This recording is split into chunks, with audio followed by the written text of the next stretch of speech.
Every single human being has intuition, and we all have five clairs. All that clair means is clear.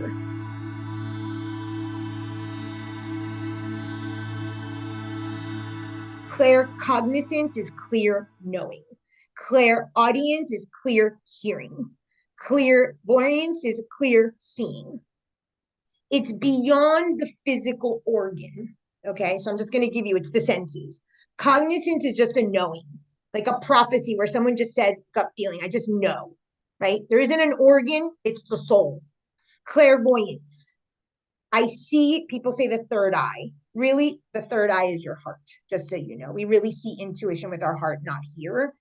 We start here and then we go up, but I will teach you that technique. So you're seeing beyond your regular eyes, right? If I see over there that I can see Jesus in the corner, it's not physically Jesus, it's an image. Clairaudience. I hear clearly. Clairaudience oftentimes comes with songs, words. You might open up a book. It's a practice I do most days, and it's also a Christian practice called Lectio Divino, where you read a passage or a quote and a word. That's clairaudience. The word hits you. Clairsentience is when you feel.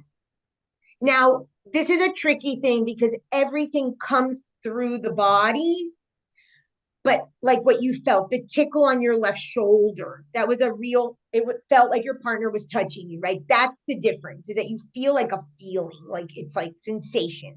So clairsentience is the sensation on the skin. It could be your toe starts to twitch. It could be that you get a scratch on your nose. I'll explain. Those are all clairsentience.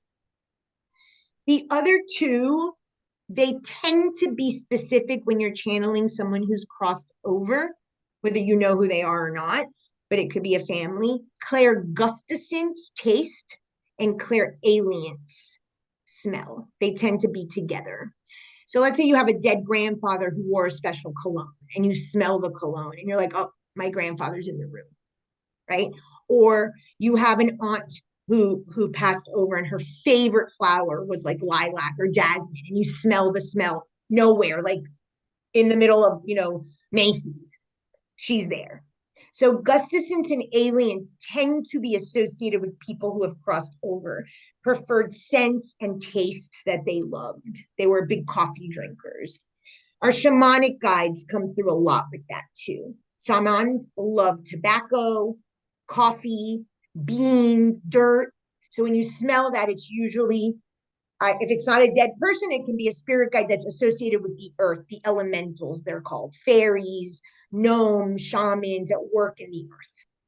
So those are usually reserved for that. Most of your guidance is going to come through hearing, and you'll tell me what you've experienced, sentience, vision, and knowing. So I say five. There's six because gustacents and aliens are together, and five senses. It's easier to remember. But if you want to think of six senses, it's fine too. Every single person has them all, not all developed, right? Every single person has two primary clairs. Primary. Usually what happens, and I'll give you my example. My main clair is claircognizance. I just know. I don't know how I know. I just know. I trust it. I have no self-doubt. I say it. I follow up what I know with a vision. Now I'm seeing Jesus. I'm seeing a guitar in the sky. I'm seeing a unicorn, right? Whatever that vision is.